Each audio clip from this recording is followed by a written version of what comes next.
सल्तनत काल में स्त्रियां, जाति एवं सामाजिक रीति रिवाज। इस काल के दौरान हिंदू समाज की संरचना में शायद ही कोई परिवर्तन हुआ।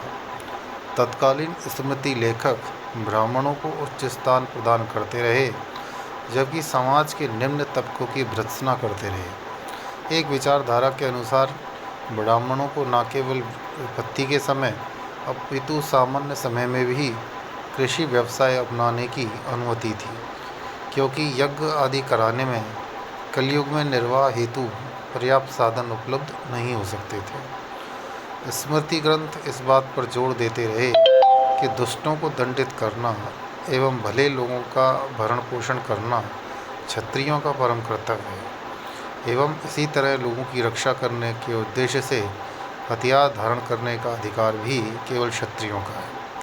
शूद्रों के कर्तव्यों, व्यवसायों और अयोग्यताओं को कमोबेश दोहराया जाता रहा। यद्यपि शूद्र का सबसे बड़ा कर्तव्य अन्य जातियों की सेवा करना था, किंतु उसे शराब और मांस बेचने को छोड़कर अन्य कोई भी व्यवसाय अपनाने की अनुमति मिल गई थी। शूद्रों के द्वारा वेदों के अध्ययन एवं वाचन पर पाबंदी को दोहराया गया, किंतु पुराणों के वाचन को सुनने के लिए उन पर पाबंदी अब नहीं रखी गई। यद्यपि कुछ लेखकों ने तो यहाँ तक कहा है कि न केवल शूद्रों का भोजन खाया, अपितु उनके साथ एक घर में रहना, उनके साथ एक ही घटिया पर बैठना और किसी ज्ञानी शूद्र से धार्मिक उपदेश ग्रहण करना भी वर्जनीय है।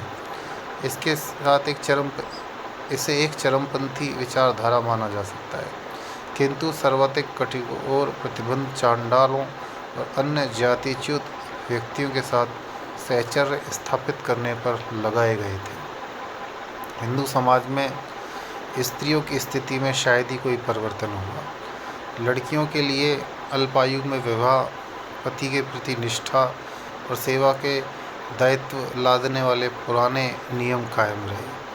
परित्याग, संक्रामक रोग जैसी विशेष परिस्थितियों में विवाह विच्छेद की अनुमति थी, लेकिन सभी लेखक इससे सहमत नहीं हैं।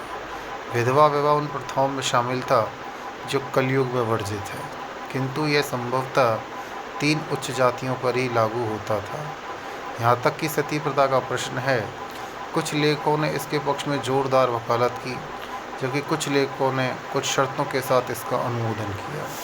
अनेक यात्री देश के विभिन्न भागों में इसके प्रचलन का उल्लेख करते हैं। इब्न बतूता ने ढोलक की ऊंची आवाज़ों के साथ एक स्त्री द्वारा स्वयं को मृत पति की चिता पर जलाए जाने के दृश्य का मर्मांतिक वर्णन किया है।